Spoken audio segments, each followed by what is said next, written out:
잠언 29장 3절 4절 제가 읽습니다. 지혜를 사모하는 자는 아비를 즐겁게 하여도 창기를 사귀는 자는 재물을 없이 하느니라. 왕은 공의로 나라를 경고케 하나 뇌물을 억지로 내게 하는 자는 나라를 멸망시키느니라. 아멘. 지혜를 사모하는 자는 아비를 즐겁게 한다. 지금 시대적 관념에서 지혜란 나를 성공하게 해주는 것, 이 세상의 삶에서 다른 사람보다 더 똑똑해지고 잘나지고 지도자가 되고 높은 위치에 서고 명예를 얻는 것, 또 사업을 잘하고 남보다 앞서가는 것, 그것이 이 시대적 상황 속에서의 지혜의 개념이자 관념입니다. 이런 관점에서 부모가 자녀에게 잠언을 읽으라고 한다면 그 자녀나 부모는 함정에 빠지게 될 것입니다. 왜냐하면 성경에서 말씀하는 지혜는 그것하고는 굉장히 거리가 멀기 때문에 그렇습니다. 성경에서 말씀하는 지혜는 남보다 잘나고 성공하고 우월하고 똑똑하고 IQ가 높고 공부를 잘하고 돈을 더 많이 벌고 하는 지혜하고 정확한 관련성이 있다, 그렇게 말할 수가 없습니다. 성경에서 말하는 지혜는 하나님을 아는 것, 하나님을 경외하는 것, 하나님의 뜻을 따라 이 땅의 나그네 인생, 안개 같은 인생을 살아가는 것, 그것과 관련이 있기 때문에 그렇습니다. 주님을 닮아가는 것, 내가 옛사람을 벗어버리고 새 사람으로서 그리스도께서 걸어가신 길을 그리스도와 함께 걸어가는 것, 전능하신 하나님을 겸손하게 섬기며 하나님과 동행하며 공의를 행하며 말씀을 따라 살아가는 것. 이 땅을 살아가면서 무엇이 지푸라기처럼 안개처럼 물을 기름을 움키는 것처럼 의미가 없는 것이고 어떤 것이 영원한 의미가 있는 것인지를 아는 것, 그러한 것이 지혜와 관련이 있습니다. 그러면 지혜란, 참된 지혜란, 성경에서 말씀하는 지혜란 하나님과 떨어뜨려서 결코 생각할 수 없는 개념이고 단어입니다. 그래서 지혜를 하나님과 별개로 생각하는 그런 관념으로 들어간다면 그 사람은 성경에서 말씀하는 지혜를 알지 못하게 되고야 말 것입니다. 그래서 그러한 지혜를 사모하는 사람은 아비를 즐겁게 한다. 아비를 즐겁게 한다는 내용은 일반론적으로는 자신의 육신의 아버지에게 기쁨을 가져오고 평안을 가져오고 인정을 받는 것도 포함될 것입니다. 그러나 예외는 항상 있는 것 아니겠습니까? 이 아버지가 우상 숭배자고 바알 숭배자고 한다면 그러면 하나님을 기쁘시게 하는 진정한 아버지이신, 영의 아버지이신 하나님은 기쁘시게 하지만 육신의 아버지는 기분이 나쁠 것입니다. 이슬람 같은 상황에서 자녀가 예수를 믿었다, 그래서 참된 지혜를 알았다, 그러면 이슬람의 부모나 아버지는 오히려 자녀를 죽이는 데까지도 끌고 가기도 하는 것을 우리가 알고 있습니다. 그러므로 진정한 말씀의 성취는 이 땅의 육신의 부모, 잠깐의 부모에 대한 것이라기보다는 진정한 영의 아버지에 대한 말씀으로 근원적으로 이해하는 전제 속에서 보시는 것이 좋을 것입니다. 창기를 사귀는 자는 재물을 없이 하느니라.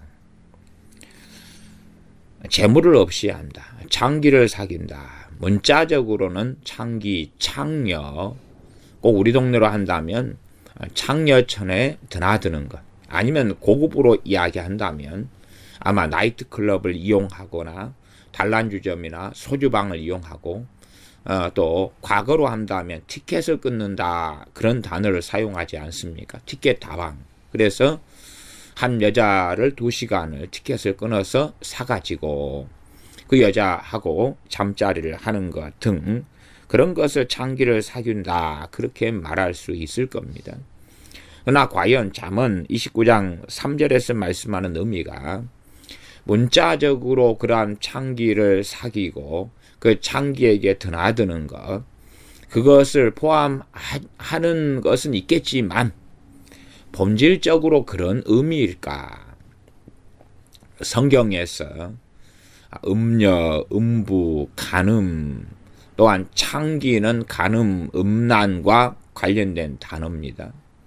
그러면 성경에서는 실제로 하나님을 떠나게 하는 사람들, 하나님을 떠나서 사는 세상과의 동거, 또한 세상을 사랑하는 것, 이방신을 따라 사는 것, 하나님을 등지게 만들어 버리는 어떤 사람 등과 함께 교제하고 살아가는 것. 그러한 것이 실제로 창기를 사귀는 영적인 의미가 되어집니다. 그래서 고린도후서 말씀에는 너희는 믿지 않는 자와 같이 멍에를 매지 말라. 왜냐하면 믿지 않는 자 모두가 다 창기가 되는 건 아니지만 그러나 믿지 않는 사람 그 사람이 내 동창이든 남편과 아내든 심지어는 믿지 않는 자와 같이 멍에를 같이 하지 말라 매지 말라 그러면 그 사람이 심지어 내 부모고 자식이고 형제일 수도 있는 것입니다. 그래서 믿지 않는 자 불신자 그들과 함께 멍에를 매지 말라. 멍에는 2마리 소 등이 같이 한 방향으로 걷는 것이죠. 인생의 같은 방향, 같은 목적, 같은 길을 걷는 것입니다. 그러므로 다양한 것들에 적용될 수 있는 말씀이 됩니다.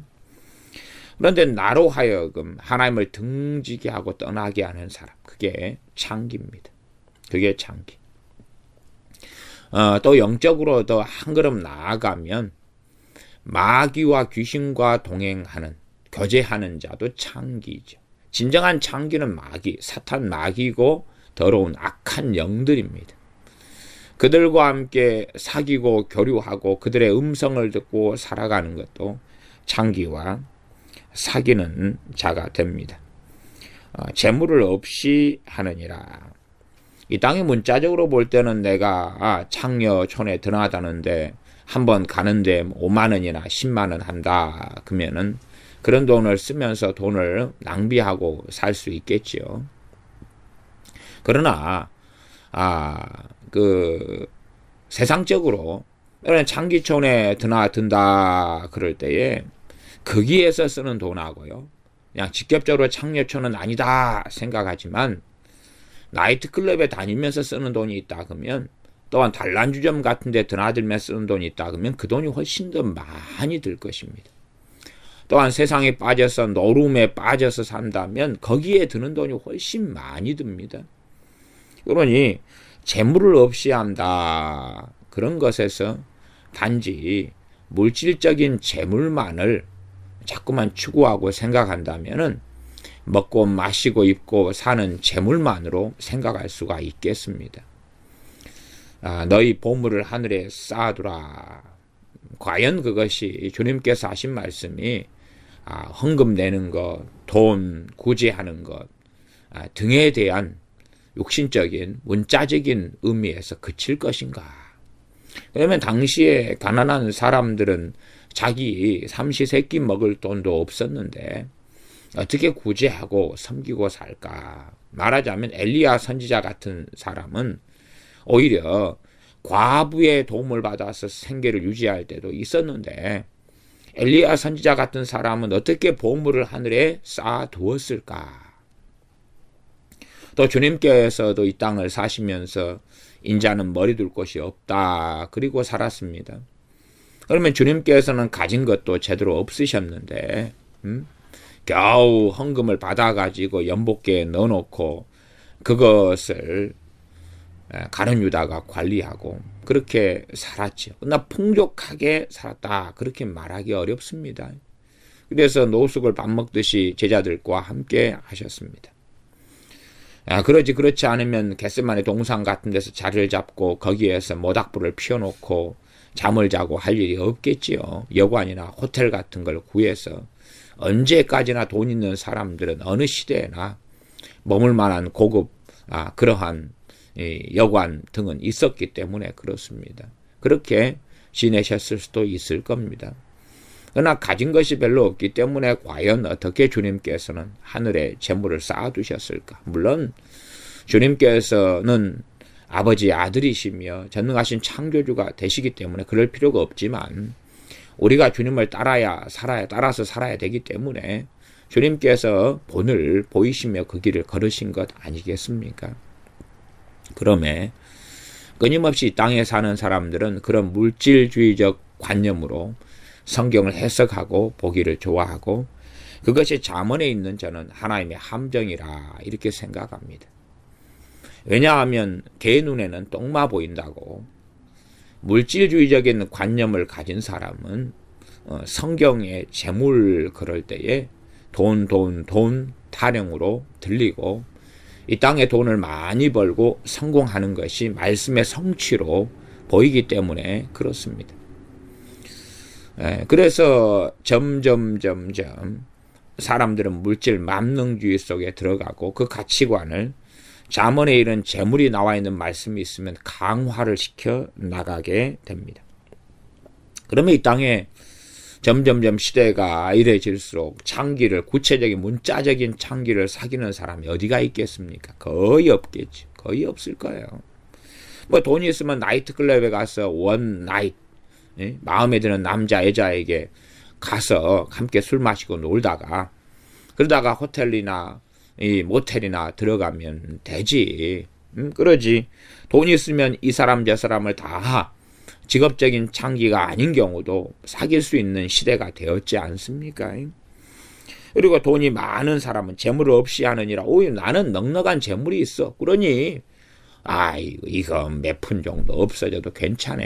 나는 없이 하는 게 아니야. 유흥을 즐기는 거고 오락을 즐기는 거야. 다른 데 쓰면 이것보다 더 많이 쓰는데 적게 들어가는 거야. 그런 사람 입장에서는 이 정도 없어져도 괜찮아. 그러면 나는 재물을 없이 한다 그랬는데 그런 것이 아니지 않은가. 그렇게 얼마든지 합리화하지. 아니 재물에 대한 이야기로 가니까 돈이 있는 사람들은 이 말씀에 대하여 자신은 면죄부를 받을 것 아닙니까? 돈이 10억이 있다 그러면은 재물 없이 한다. 다시 말하면 표시가 날 정도로 돈이 줄어들 때까지는 안전하지 않습니까?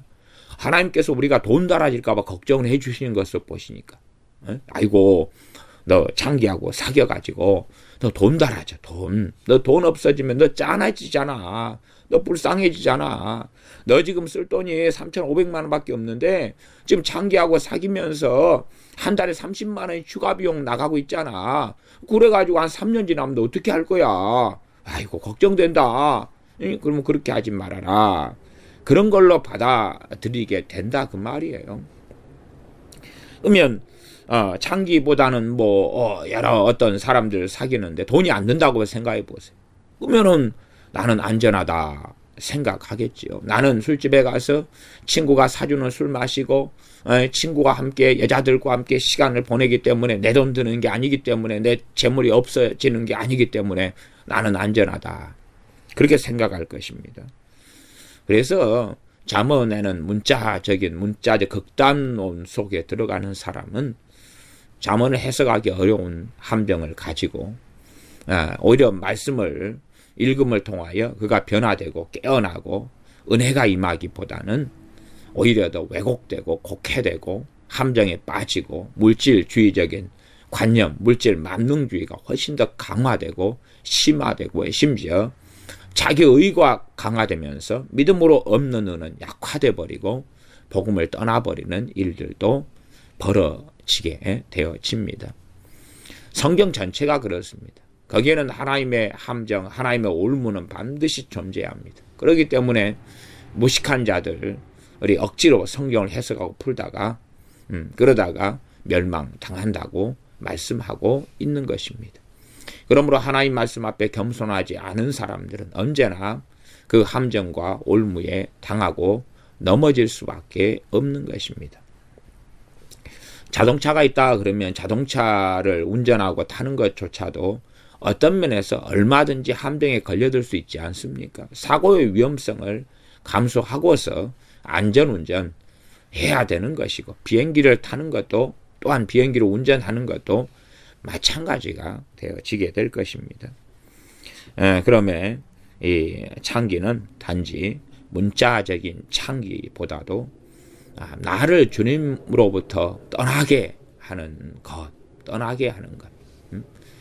그리고 우리의 이 땅의 재물이 아니라 너희가 값진 진주의 비유, 한 장사꾼이 값진 진주 하나를 찾다가 발견하면 모든 걸 다 팔아서 재물을 샀다. 그것도 잘 보면 재물처럼 보이지 않습니까? 그러나 그것하고 다른 그러한 영적인 의미가 있다는 것을 우리가 아는 것처럼, 그렇게 우리의 재물은 우리의 삶을 이야기한다 볼 수 있습니다. 우리의 삶, 우리의 시간, 우리의 인생, 우리의 나이듦, 우리의 세월들, 거기에 포함되는 것도 우리의 물질도 포함될 수 있겠지만 더 근원적인 것은 돈보다 더 이상의 의미를 보관하고 있다고 이해하시면 좋겠습니다. 그래서 우리의 젊음의 시간들이 낭비되어 버려요.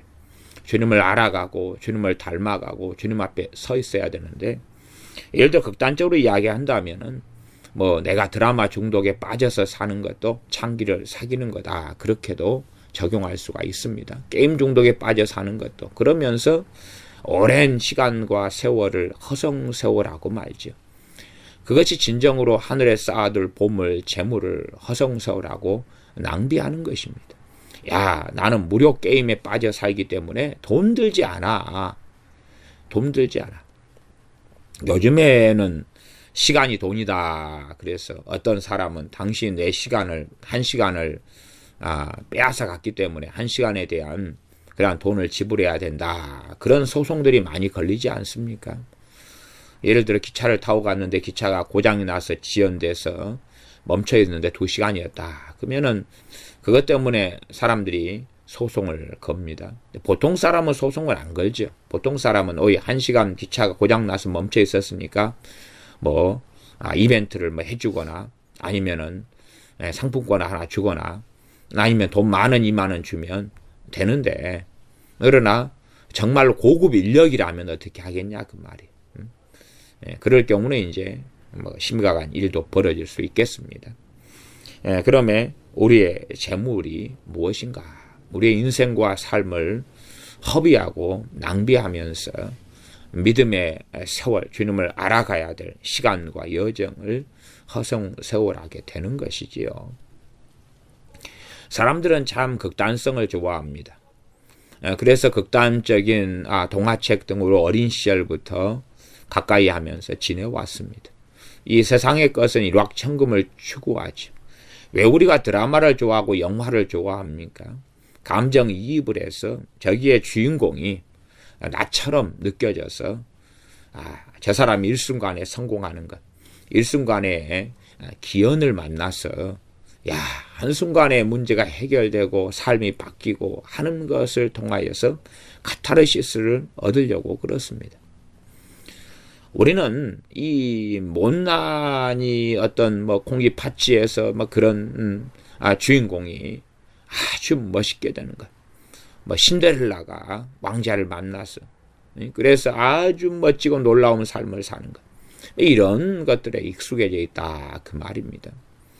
그러면 주님을 알아가고 닮아가는 여정이 한 걸음 한 걸음이라는 것을 깨닫기보다는 하룻밤 철야기도 하고 성의 은사 하나 받고 말씀 한번 깨닫고 그리고 급진적 도약을 하기를 원합니다. 도약은 아주 높이 멀리 뛰는 것입니다.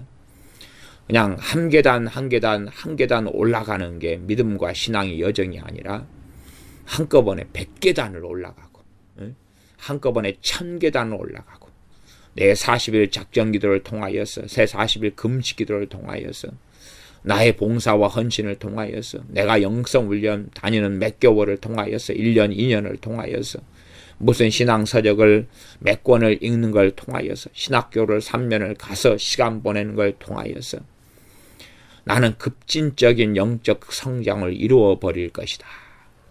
하나님 말씀을 읽고 어느 날 갑자기 득도하는 것처럼 깨달음을 얻게 되어져서 일순간에 급진적 성장을 하게 될 것이다. 그러한 원함과 소원을 사람들이 가지고 있는 경우가 아주 많고, 그것이 사탄의 미혹이 들어오는, 또한 미혹이라는 함정에 빠지는 그러한 올무, 그러한 이유, 그러한 근거, 그러한 열린 문이 되어집니다. 이것을 버리지를 않아요. 성경에 많은 인물들이 믿음이 성장하기도 했지만, 그러나 퇴락하고 퇴보하고 무너지는 경우도 아주 많았습니다. 그러한 사례로 제가 주일날은 예루살렘 교회에 대한 말씀을 장황하게 했습니다. 예루살렘 교회가 어떻게 3,000명, 5,000명이 주님께 돌아오고 하는 등이 있었지만 그들이 율법주의로 들어가고, 그래서 오히려 많은 세계에 복음이 전해진 것을 회방하고 훼손하는 할례당 할례파들이 되고 결국은 심판을 받아서 멸망할 수밖에 없는 그런 교회가 되었는가 하는 이야기를 했습니다. 그들이 얼마나 성경 율법 등에 대하여 잘못된 해석을 하고 그것을 얼마나 버리기 어렵고, 그래서 복음과 율법을 혼합한 채 그렇게 잘못된 길로 걸어가기가 얼마나 쉽고 결국은 그렇게 되었는가. 그런데 우리는 우리의 믿음은 떨어지지 않을 걸로 생각하고 내가 지금 받은 은혜가 그대로 있을 걸로 생각합니다.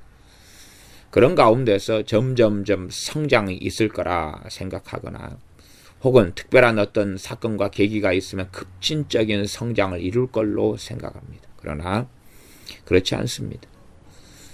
물론 어떨 때는 급진적인 성장처럼 보일 때도 있겠습니다. 물을 끓인다 그러면 100도가 되면 액체에서 기체가 되지 않습니까? 급진적이게 보이지만, 그러나 물이 끓는 데까지의 많은 시간과 과정들이 있어 왔다 그 말이에요.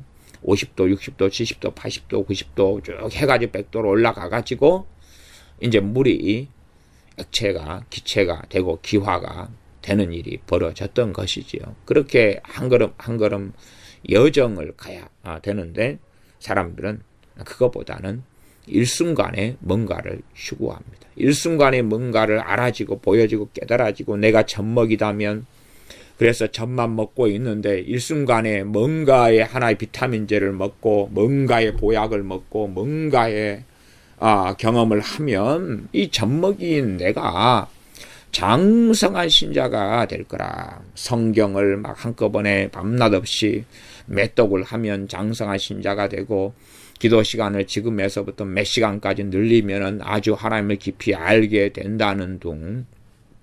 그러나 갓난아이가 아무리 기도해도 갓난아이의 기도인 것입니다. 갓난아이의 기도인 것이. 그래서 기도의 한계 문제 이전에 그 사람의 한계인 것이, 그 사람의 한계. 갓난아이가 2시간 기도하다가 10시간 늘리고 30분 기도하다가 100시간 늘리고 그런 것이 그의 영적인 성장과 믿음에는 도움이 됩니다. 그러나 그러한 시간적인 양에 절대 비례하지는 않는 것은 뻔한 일입니다. 뻔한 일. 한계가 있는 것이지요. 10살짜리가 공부를 굉장히 열심히 최선을 다해서 많은 시간을 투자해서 합니다. 그런다 해서 10살짜리의 지력과 학문의 수준이 그것이 한 석 달 지나니까 20살의 수준이 되겠느냐, 혹은 10살짜리가 한 1년을 갖다가 불철주야 공부하고 노력했더니 20살짜리 대학생의 수준에 도달해서 그렇게 이 1년 만에 10년 상간의 모든 지식과 지혜를 다 얻을 수 있는가? 그러지 않지요. 그런데 영적으로는 그런 일이 가능하다고 사람들은 믿는 것입니다. 성령 세례와 성령 충만을 받는다 해서 그런 영적인 급격한 성장에 도움이 되지만, 그러나 제가 급격하니다 라고 표현했지만 그것이 아주 그냥 몇 걸음 뛰었는데 엄청난 도약을 한다. 그런 것이 아니다. 그 말입니다. 그래서 3절의 의미를 여러분들이 잘 생각해 보시고 이 땅의 현세적인 문자적인 재물의 의미를 뛰어넘고 창기의 의미가 그렇다 하는 것을 이해하셔야 됩니다. 왜냐하면 3절의 상반절과 하반절이 대조가 이루는 대꾸가 되는 구절이 되기 때문에 지혜를 사모하는 것과 반대 측면에 있는 것이 창기를 사귀는 것이죠. 창기를 사귀는 것. 지혜는 여호와를 아는 것, 여호와를 경외하는 것이니까 그것 반대가 뭡니까? 마귀와 사귀고 죄 가운데 빠져들고 세상을 사랑하고 정욕적으로 유격적으로 살아가는 것의 대표성인 거예요. 대표성. 4절입니다. 왕은 공의로 나라를 경고케 하나. 뇌물을 억지로 내게 하는 자는 나라를 멸망시키느니라. 왕은 공의로, 이 공의가 히브리어로 미슈파트라는 단어입니다. 그래서 개역 개정파는 왕은 정의 이렇게 했습니다. 정의가 좀 더 나은 표현이 되는 것 같습니다. 정의로 나라를 경고케 하나. 미슈파트는 정의, 법, 재판 뭐 이런 데 쓰는 말이죠. 공정한 재판을 하고 공정한 법률을 세우고 그리고 집행하고 그런 것을 통하여서 나라가 견고하게 됩니다. 그렇기 때문에 다윗이 죽기 전에 솔로몬에게 유언을 했을 때에 그럴 때 요압을 잘 정리해서 죽여라. 그리고 이 시므이를 죽여라. 그런 것을 했던 것은 공의를 행해야 하지만이 나라가 견고하게 되는 것입니다. 그래서 왕이 사랑을 베풀고 인정을 베푼다. 그건 개인적인 삶에 대한 이야기. 개인적인 삶. 우리 그리스도인들도 마찬가지입니다. 개인적인 삶에서 부르심은 사랑과 용서입니다. 그러나 그것이 공적인 분야로 넘어갈 때는 그렇게 해서는 하나님 앞에서 범죄가 되어지고 맙니다. 그래서 이런 공의와 사랑 사이는 상당히 어렵고 난해한 문제가 되어집니다. 사도 바울 같은 경우가 재판을 3차 전도행 마치고 예루살렘에 와서 잡혀가지고 가이사랴 감옥에 2년 있었고 재판을 받는데 공의가 바르게 정의가 집행되지 않고 그릇된 재판을 하려니까 최고 통수권자인 로마 황제 가이사에게 호소하고 로마 시민권자로서 가이사의 재판을 받도록 했습니다. 그래서 로마로 호송되어서 갔다는 것을 우리가 압니다. 왕은 공의로 나라를 경고케 합니다. 그래서 책임을 맡은 사람들은 공의를 가져야 돼. 공의를 가져야 돼. 이 지도자들은 공의를 가져야 돼. 회사에서 어떤 부하 직원이 이 돈을 자꾸만 착복하고 빼돌린다. 그러면 그를 용서하고 용납하고 가만히 놔두면 그 한 사람 때문에 그 회사 직원이 100명이다. 그럼 회사가 무너져 버리는 거예요. 그냥 공의를 행해서 징계를 하고 그런 일을 절대 안 하게 될 때에 그를 용서하고 좀 더 놔둘 수도 있지만 그것이 더 심각한 문제라면 법의 처벌을 받게 해야지만이 그 회사는 든든히 서가게 됩니다. 심지어 교회 목회자라도 마찬가지입니다. 목회자 같은 경우도 주의 종이지만 사랑과 공의의 두 가지 자리에 서 있습니다. 그래서 이 사도 바울 같은 경우가 이 사도권을 통하여서 많은 사람들을 징계하고 책망하고 권징했다는 것을 우리가 성경을 통하여 압니다. 심지어 추방령을 내리는 경우도 몇 차례가 있었습니다. 쫓아내라고. 이 약한 자들을 내어 쫓으라고 하는 말씀을 고린도전서 5장 등에서 말씀했던 것을 우리가 기억합니다. 그러지 이 약한 자들을 언제까지 용납해주고 사랑해주고 함께해주고 손을 잡아주고 위에서 중보기도 해주고 하면 변화될 것이고 구원받을 거야. 그렇게 이야기한 것이 아닙니다. 그렇게 추방된 사람들 가운데서 어떤 사람은 돌이켰습니다. 그래서 고린도후서 말씀에서는 그런 돌이킨 사람들을 받아주어라고 다시 형제로서 받아주어라 하는 사랑을 이야기하고 있습니다. 그러면 사랑과 공의를 사도 바울은 같이 행하였고 어느 때는 공의를 행하며 어느 때는 사랑을 행하였던 것을 봅니다. 그러면 우리가 이 둘 사이에서 살아가는 삶이 그리스도인의 삶입니다. 그러면 이 양자 간의 균형을 이루고 행한다는 것은 어려운 일이 쉬운 일은 결코 아닙니다. 어떤 면에 산상수훈은 이러한 사랑의 측면을 좀 더 말씀해 주고 있으면서 동일하게 하나님의 공의의 측면도 같이 이야기해 줍니다. 그러면 왕은 공의로 나라를 경고케 한다. 왕만이 아니라 지도자에 있는 위치에 있는 사람도 그렇습니다. 이 아버지가 자식이 세 아들이 있다. 세 아들이 피자 한 판 때문에 문제가 벌어졌다고 합시다. 그러면 그래서 이제 가장 욕심을 부린 둘째 아들이, 제가 둘째니까 둘째 아들이 피자를 한 판을 사줬으면 그래도 3등분 해가지고 먹어야 될 텐데 혼자서 반을 먹어버렸다고 합시다. 반을. 그러면 아버지가 이것 때문에 이제 세 아들들의 고소가 아버지에게 들어왔어요. 그러면 아버지가 여기에서 사랑을 행하고 용서를 행한다면 첫째와 셋째 아들은 어떻게 될까요? 셋째와 셋째 아들은 분노가 일어날 것 아닙니까? 자녀를 노엽게 하지 말라 그랬죠. 그게 승복하기 쉽겠습니까? 어렵지요. 그러면 아버지는 가정의 지도자입니다. 아버지는 공의를 행해야 되는 거예요. 공의를 행해야 돼. 그러면서 어떻게 사랑으로서 이 둘째 아들을 세워줄까를 모색을 해야 되지. 그러지, 야, 첫째 둘째로 오히려 야단치면서 큰애한테는 야, 네가 형이니까 동생이 그 정도 한 것도 용납하지 못하냐? 막내한테는 네가 뭔데 형한테 달라드냐? 첫째하고 셋째한테 너희들이 사랑이 없어. 둘째가 동생이 형이 그 정도 몇 조각 더 먹더라도 그것 가지고 너희들 그러지 말고 용납하고 용서하고 사랑해. 그렇게 돼버리면 가정은 제대로 서지가 못하게 됩니다. 그 지도자가 있는 위치에 하나님께 그래서 모든 권세는 하나님께로부터 나지 않음이 없다 그런 거예요. 아버지는 가정의 가장이고 아버지에게 권세를 주신 거예요. 근데 아버지가 잘 못하면 이제 결국은 어머니가 해야 되죠.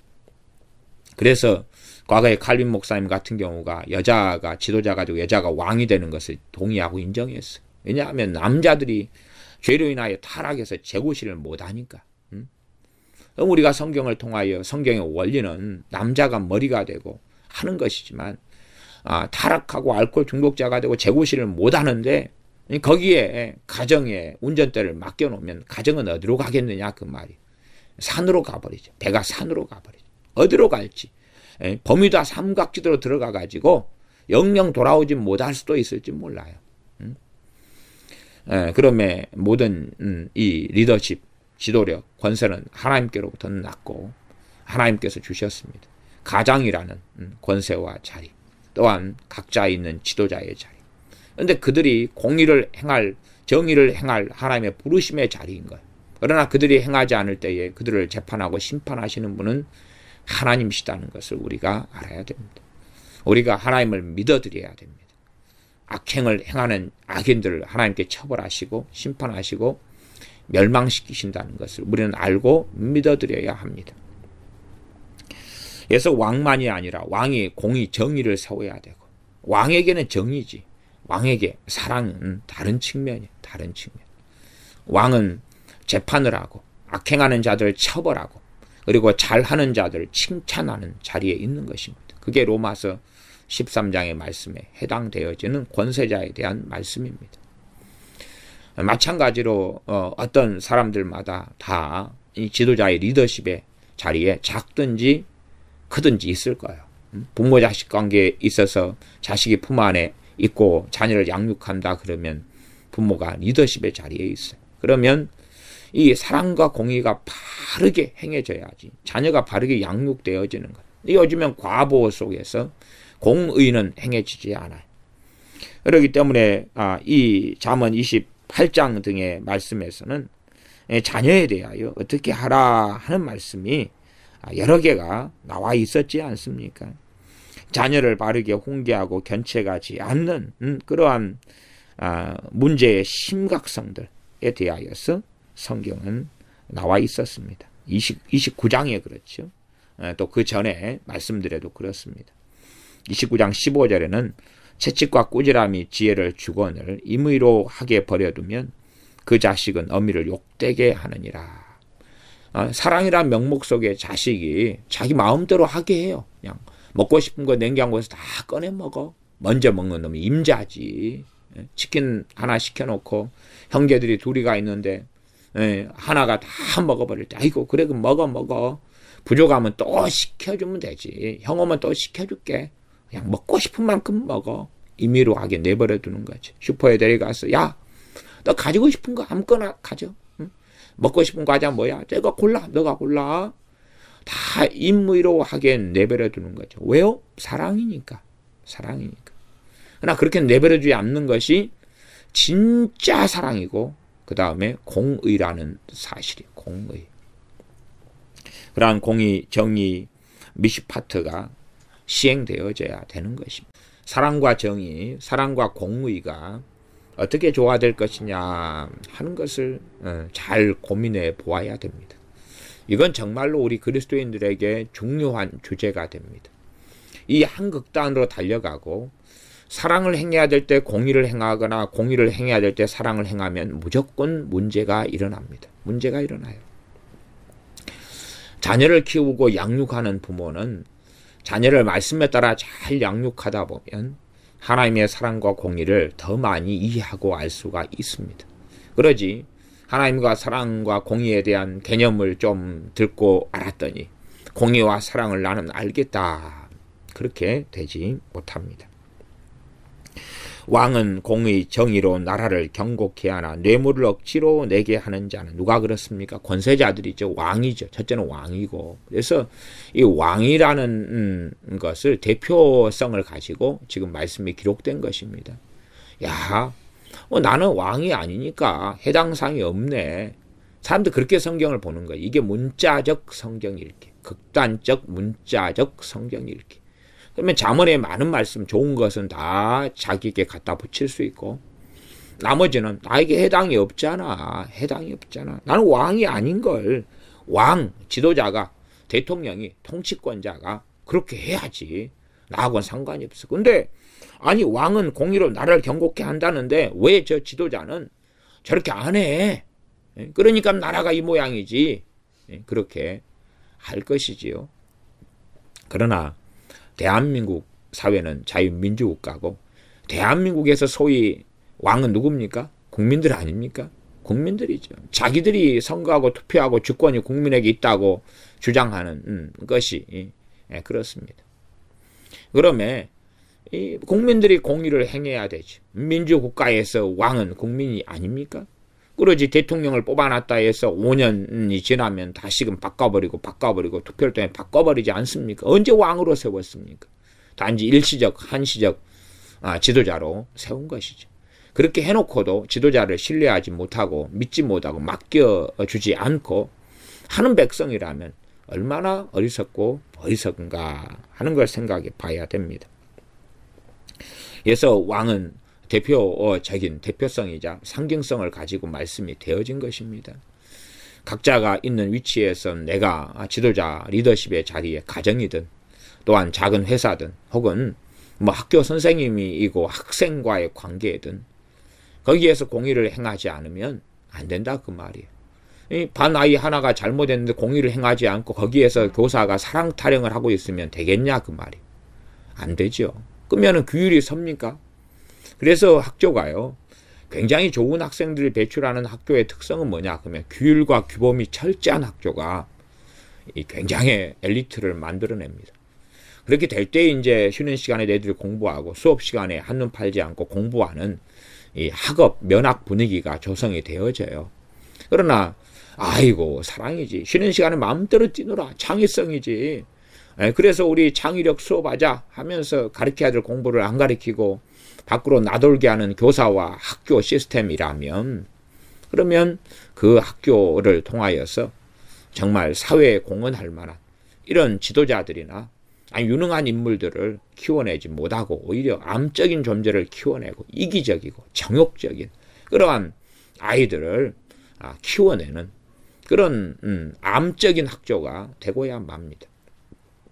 그래서 어느 학교를 가면 규율이 바로 섰는가, 머리카락 길이가 얼마가 되고 복장은 어떻게 되고 하는 것이 철저한가, 또 지각했을 때 결석했을 때 하는 처벌이 잘 서 있는가, 아이들끼리의 싸움에서 그것을 잘 바르게 처벌하고 있는가, 이런 것들입니다. 교사들 같은 경우는 문제가 없기를 바래서 공의를 행하기보다는 무슨 문제가 있으면 대강 덮고 살아가려고 합니다. 그러나 그것이 바른 위치가 아니에요. 교사나 교장, 교감이나 어떤 일이 학생들 사이에 생기고 폭력 사건이 생기면 그들은 공의를 행해야 될 입장에 서 있는 사람들이. 그들이 그렇게 하지 않으면 학교는 제대로 돌아갈 수가 없고 학생들은 제대로 정신을 차릴 수가 없는 것이지. 근데 공의를 행해야 될 사람이 행하지 않으면 너무나 복잡하고 복잡해지는 것입니다. 사도 바울과 바나바의 동역자들은 많이 있었습니다. 그런데 이 1차 전도 여행 때 마가가 동행하다가 고난받고 어려우니까 떠나버렸고 야반도주 해버렸습니다. 그러면 이제 이 바울과 바나바가 이 전도 여행의 리더십의 자리, 지도자의 자리에 있습니다. 지도자의 자리에. 그런데 이 두 사람의 의견이 나누어지는 거죠. 말하자면 조카가 마가인 바나바는, 사도 바나바는 사랑과 용서를 행하자, 사랑을 행하자는 측이고 함께 하자. 2차 전도 여행 때 비록 마가가 실수했고 잘못했지만 우리가 그 정도 용납 못해서 되겠느냐, 그 정도 관용하지 못해서 어떻게 그리스도인이고 사도겠느냐, 그런 입장일 수 있었겠습니다. 그래서 사도 바울과 바나바가 성경에 기록된 대로는 너무 극심하게 심하게 싸워서 완전히 결별하게 되어져 버리고 맙니다. 사도 바울은 공의 측에 있었습니다. 1차 전도여행 때 이런 자를 2차에 데려갈 수 없다. 아직 내가 볼 때는 진정성 있는 회개나 회심이나 돌이킴이 없는 거다, 이건. 사도 바울과 바나바가 이렇게 심각하게 싸울 때에 정말 돌이킴이 있었던 마가라면 싸우지 마십시오. 삼촌이신 사도 바나바여, 사도 바울이여, 싸우지 마십시오. 내 잘못입니다. 나 때문에 두 분이 이렇게 앙금이 가고 싸우면 되겠습니까? 제가 자숙하고 있겠습니다. 자숙하고 있겠습니다. 그리고 내가 정말로 진정으로 자숙하고 있을 때에 사도 바울께서 언제 나를 불러주십시오. 삼촌도 나를 용납하려 하지 말고 내가 자숙해야 될 때라는 것을 알겠습니다. 그러니 삼촌 힘들어하지 마시고 아파하지 마시고 그 길을 걸어가십시오. 마가가 그렇게 했다면 더 아름다운 일이 일어났을 것입니다. 그래서 하나님께서는 결국은 사도 바울의 손을 들어주시고 그리고 마가와 바나바는 따로 떠납니다. 따로 떠나고 그 가운데 바나바 사도는 역사의 뒤안길로 사라지고 맙니다. 정말 바나바는 참 귀한 하나님의 종이었습니다. 그래서 바나바 사도는 얼마나 많은 사랑과 긍휼을 행했는지 모릅니다. 이 사도 바울이 과거에 교회를 핍박했던 자로서 청년 사울이었을 때에 그때에 이 예루살렘에 왔을 때에 다른 사람들은 사도 바울을 의심하고 청년 사울을 의심하고 무서워하고 그래고 안 만나주고 안 사귀었을 때에 바나바가 손을 내밀었습니다. 또한 안디옥 교회에 사역을 했을 때에 바나바가 손을 내밀어서 사도 바울의 손을 끌어주고 잡아주었었습니다. 그래서 이 심지어는 저 먼 사도 바울의 고향 다소까지 가서 바나바가 이 청년 사울을 데리고 와서 안디옥 교회 사역을 하도록 해서 함께 동역하기도 했습니다. 그러면 사랑을 베풀 만한 자리가 되면 그 누구보다도 강력한 사랑의 사도라면 바나바 사도가 되고 협력, 우애, 하나됨의 사도가 바나바 사도가 되어지지요. 그러나 조카 마가 일에서는 바나바 사도가 실수를 하고 잘못을 한 것입니다. 함께 오히려 마가를 책망했을 때에 오히려 마가에게 기회를 줄 수가 있었을 것입니다. 그러나 공의를 행해야 될 때에 바나바 사도는 사랑을 행하였고 그로 말미암아 자신의 사역까지도 무너지고야 말았습니다. 그러면 우리가 그러한 사랑과 공의와의 관계를 잘 이해하고 잘 깨닫고 잘 알아야 합니다. 4절 하반절 뇌물을 억지로 내게 하는 자는 나라를 멸망시키느니라. 왕이 이제 이 지도자의 자리에 있는 왕이 뇌물을 억지로 내게 한다. 말하자면 이 뇌물을 억지로 내게 하는 것은 불법을 이야기하는 거죠. 불법. 법치가 아니라 법이 무너지고 탐과 놀이가 판을 치고 악한 자들이 득세하도록. 그래서 어리석은 왕은 신하들 가운데 충신을 없애버리고 간신들을 드리는 거죠. 그러면 매직을 일삼죠. 이 자리에 높은 자리 관직 등을 돈을 주고 파는 거다 그 말입니다. 그렇게 하니 나라가 결국은 멸망되고야 맙니다. 그렇게 뇌물을 억지로 내게 하는 자, 이렇게 어떤 성을 통과할 때도 그냥 검문 검색을 강화해가지고 뇌물을 안 내는 사람은 줄 서고 기다려. 그리고 급행비라 해서 은자 한 양을 딱 주면 먼저 들어가시오. 그런 것이 나라가 악으로 죄로 얼룩졌을 때 흔하게 있었던 일입니다. 그러면 요즘의 국가 공무원들 같은 경우도 그런 일들이 상당히 많습니다. 그래서 뇌물을 좀 주면은 일을 빨리 처리해주고 뇌물을 안 주면 고의로 일을 늦춰버립니다. 빨리 할 수 있는데도 불구하고 내가 이것을 처리할 권한이 있으니까 순서를 기다리라. 당신 순서는 75번째다. 기다리라. 근데 중간에 뇌물을 주고 또한 아는 사람 친족이다 그러면은 당신 일부터 먼저 처리해 줄게. 그렇게 하는 거죠. 그리 될 때에 그 나라가 멸망의 길을 걸어갈 수밖에 없습니다. 멸망을 안 당했다. 그래서 성경이 본문에 나오는 멸망이 아닌 것은 아닙니다. 정말로 바르게 공의로 공법으로 서지 못한 나라는 아직 안 무너지고 있다 해도 이미 멸망당한 것과 같은 상태입니다. 꼭 어떤 사람이 교회를 안 떠나고 예배를 드리고 있는데 주님께서 너는 죽은 자다. 죽은 자다. 사대교회처럼 너는 죽은 자다. 라고 말씀하시면 그는 죽은 자인 것이죠. 아직은 죽지 않은 것처럼 보일 뿐이다. 그 말이에요. 나라가 멸망당해 버렸어도 아직은 정치적으로, 국가적으로 멸망되지 않은 것처럼 보일 뿐이다. 그러나 국가의 기능을 제대로 하지 못하는 나라, 국가가 되어져 버렸다면 이미 멸망한 나라가 되고야 만 것입니다. 기도하겠습니다. 아버지 하나님, 왕은 공의로 나라를 경고케 해야 하는데 지도자의 자리에 있는 사람들이 공의를 행해야 하고 또한 가정의 가장은 공의를 행해야 하는데 우리가 법을 무너뜨리는 그러한 세력들을 세워주는 어리석은 국민들이 되어져서 계속하여 국가의 법을 부정하고 데모를 하고 반란을 일으키고 불법적인 농성을 하고 그런 사람들을 지지하는 어리석은 국민이 되어질진데 어찌 나라가 무너지지 않고 멸망당하지 않고 견고하게 서겠습니까?